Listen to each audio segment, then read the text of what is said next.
Hello everyone, this is Raj Bendre from Creative Wandering. Welcome back to this updated version of our first presentation video. We have updated it based on your valuable feedback. Believe me, this is going to be a really creative wandering journey across the universe with you and me and our collective creative imagination going at warp speed.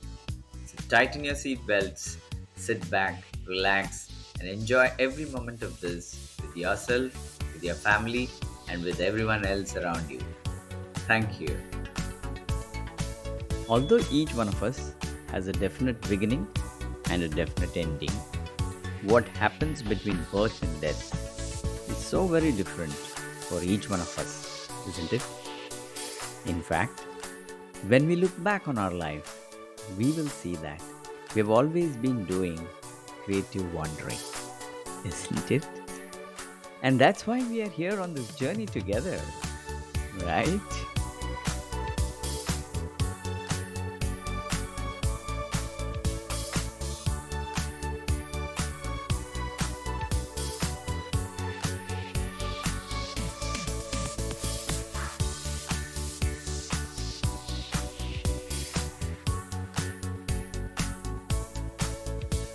Leave the door open for the unknown.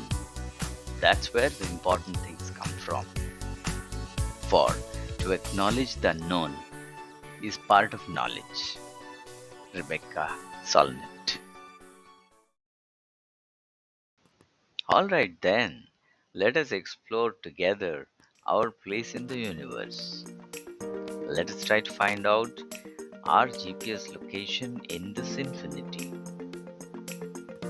Now here's the challenge. Did you know, for example, that the Earth goes around the Sun at this mind-boggling speed of 100,000 kilometers an hour?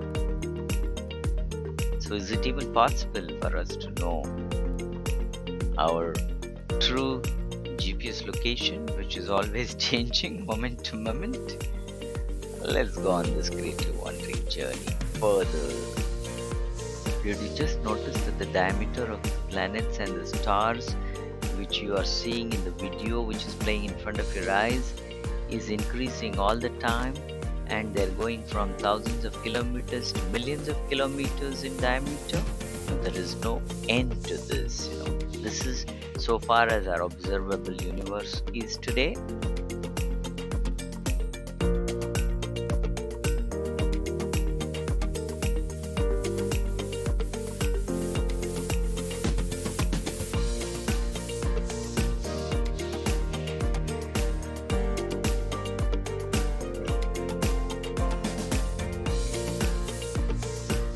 So now the question again is, where is my GPS location in this vast universe? Have you found out? So what is our importance as a human being in this vastness? Is our self significant or insignificant? We could say that importance always means one thing in relation to another thing. There is no such thing as importance alone.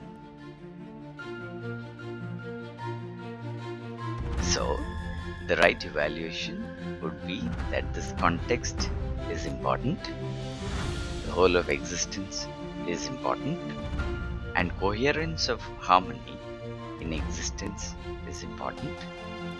Our place in that is very small, but our existence is also as important as the whole of existence, because as a human being, I have the possibility to know the whole of existence or this huge reality, understand the coherence of harmony in this reality, and actively participate. We just saw in the previous slides our extraordinary ability to comprehend. My own feelings, thoughts, imagination, and doings at this moment are also important.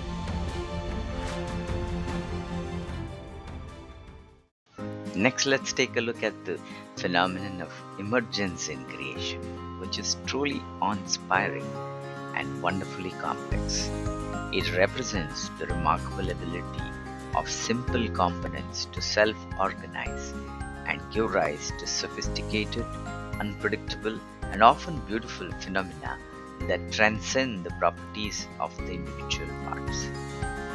The patterns, structures, and behaviors that arise through emergence are often strikingly beautiful, suggesting an underlying harmony and elegance to the universe.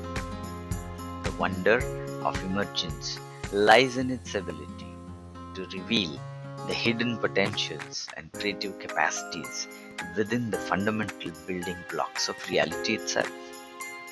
It invites us to marvel at the richness and complexity of the world around us, and to continually expand our understanding of the remarkable phenomenon of creation. One of the most outstanding examples of emergence in nature is one that is relatable to all of us on this planet, and that is of water. Water is a compound that is formed by the molecular combination of hydrogen and oxygen. Now look at the properties of these two components from which water emerges. Hydrogen is a gas. Oxygen is a gas. Oxygen has a boiling temperature of minus 183 degrees Celsius. Hydrogen has a boiling temperature of minus 253 degrees Celsius. And water has a boiling temperature of 100 degrees Celsius. Oxygen is a gas at room temperature, and hydrogen is a gas at room temperature as well. If you take the case of hydrogen, it is highly inflammable, it is explosive. If you take the case of oxygen, it is necessary for combustion. Whereas if you take the case of water, it is used to extinguish flames. Now this emergent property of water, the wetness, the temperature at which it boils, its state of matter which is liquid, and its ability to extinguish flames is not present in either hydrogen or oxygen. So where did it come from? This property is called emergence. Now just two atoms, two different atoms of oxygen and hydrogen result in the formation of water, which is the reason for all of life on this planet. Can you imagine the beauty of emergence that simply exists in the building blocks of nature? Emergence is the property of the whole, not the property of parts, and cannot be deduced from properties of the parts. Emergence is a product of the interactions between the parts. The best example of emergence is self-awareness. Self-awareness is something that you, me, and everyone on this planet has. As an individual, I am composed of numerous organs working together seamlessly. Cognitive neuroscience tells us that within my brain, over 100 billion neurons engage in constant communication, giving rise to the remarkable property of self-awareness.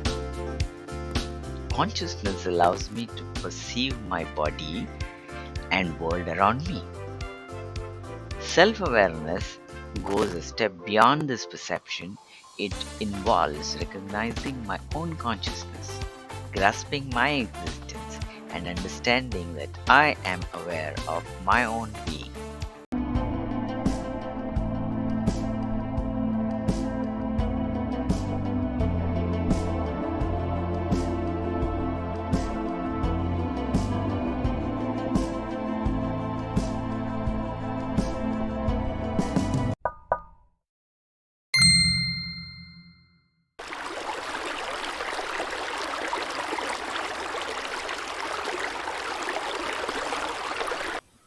So, here's a very plausible take on emergence that I'd like to share with you. Science today tells us that an average adult human body has about 30 trillion cells. A child might have 5 trillion cells in the body. If two atoms of hydrogen and one atom of oxygen had the potential to emerge as water that made Earth full of life, then can you imagine the potential of a child having 5 trillion cells? The developmental possibilities of a child? Can you imagine that? Can we even remotely guess the potential of a child by any means? How can we allow the emergence of something new, totally new, from the infinite potential waiting to emerge from every child? Or do we still want to force fit our children into the 3,000 odd skills that the world believes in? The potential of our children is infinitely greater than a bundle of skills, whether it is artificial intelligence or machine learning or any other skill. So, can we allow it to emerge by creating the necessary initial conditions in the environment in which our child grows?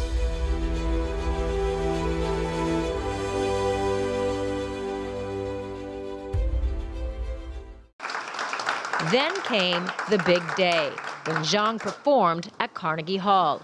He played his favorite, Mozart. One of the youngest to play, his performance was flawless.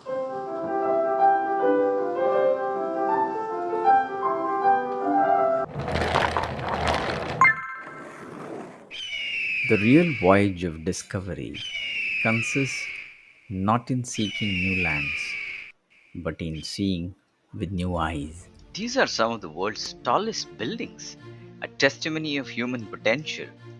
So much of diligence goes into building these engineering marvels. The best structural engineers, the best architects of eminence, the best seismic engineers, the best electrical engineers, the best safety engineers, and so on and so forth are chosen to build them. However, how much diligence do we put in to bring up a child who is resilient and adaptable? Of what use is an everlasting skyscraper if the human beings inhabiting it are brittle, who break down easily?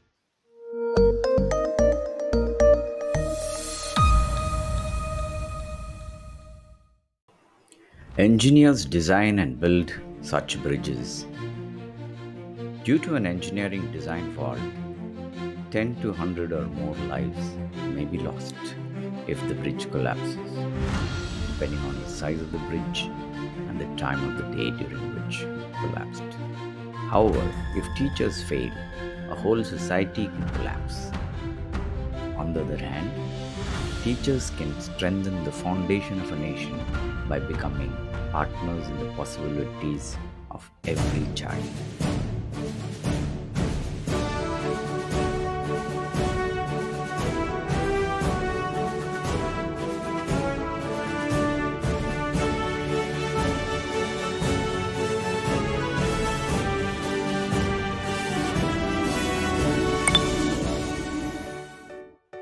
Developing context sensitive awareness is essential for sense making in our world so that we can act in it. In any school, teachers, students, parents, and management must have the clarity about context within which each one of them operates. Developing a context sensitive awareness enables us to learn how to categorize, how to analyze, how to probe, how to sense, how to act, and finally how to respond to changing contexts, which is vital in today's geopolitical situation. For example, we wake up in the morning and become aware of our individual context. A little while later, we see our parents or siblings and become aware of our family context. A few hours later, we go to a nearby shop or store to fetch milk and then become aware of our societal context. When we read the morning newspaper headlines, we become aware of our national and international context. When we watch live astronauts in outer space and we see pictures of the Earth, Moon, Sun, and the vast endless space, we become aware of the much larger context in which we are embedded. When we become aware of our current context, our natural sense making abilities prepare us to understand the boundaries and constraints of that context. This understanding is informed by the knowledge we continuously gather by experiencing the reality around us. From this understanding of context, we can devise a plan of action to transcend or negotiate those boundaries and constraints. If you were to look at the visual in front of you, you will see that we have an individual context which is embedded in the family context, the family is embedded in the societal context, the society is embedded in the nation context, and the nation is embedded in the international context. There are other contexts which you will see in the next few visuals, but you can get an idea of how entangled and embedded we are in different contexts. And the more context we have, the more we can make sense in the world where we have to act. If you look at the interesting cube in front of you, it shows you the 6 dimensions of prosperity that comes with labor. What essentially it is trying to tell you is that if you put your labor or hard work into these dimensions, then you could become prosperous. So the dimensions are food, long distance travel, or ornamentation, shelter, telecom, and television. Alright, so if you put labor in these dimensions, then you could definitely make money in this world, or you could be prosperous in this world.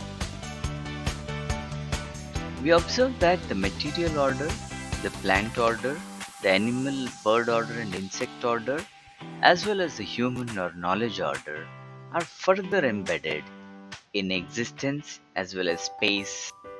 Relationships, coherence of harmony, and coexistence are vitally important for all other contexts to even exist. Without relationship, you could not even have had the basic building blocks of creation, which is, for example, atoms. So, from the visual in front of you, you can see the kind of interdependence and interconnectedness of many contexts in which we are embedded. While this does not comprehensively cover all the possible contexts in which every human being can possibly exist, this is a very minimalistic visual. Everything in nature is connected, from the tiniest particles that make up atoms to the largest living creatures. Each part depends on the others to survive and thrive.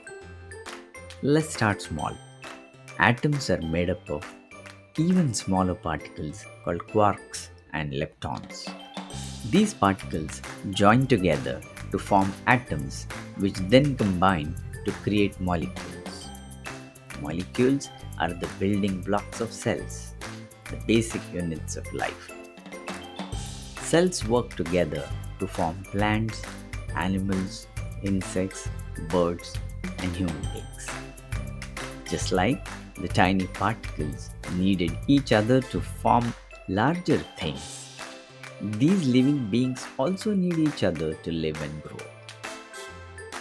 Plants provide food and oxygen for animals, while animals help spread plant seeds.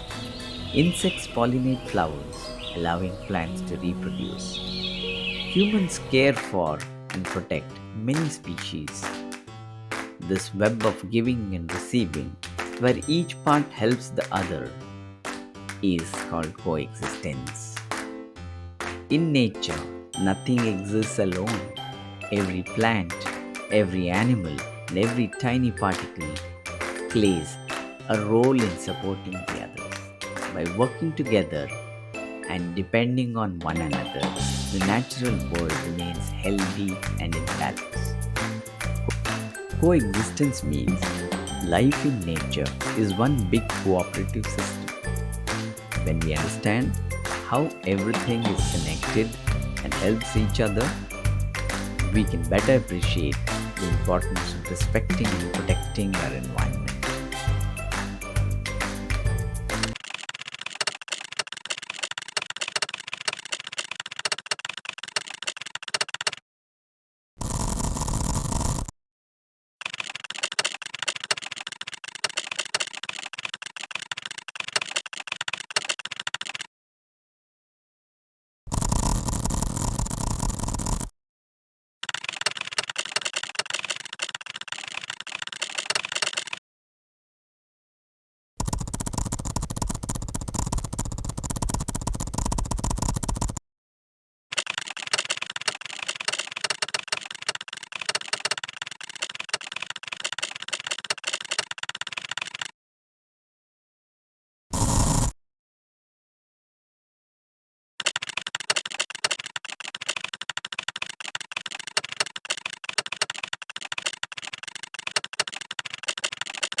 Thanks for watching. Please like, share, and subscribe to this channel in all your circles. Also, please fill the Google form by clicking on the link given in the description section of this video on YouTube. We will keep you informed about the launch dates of your favorite courses. Thank you.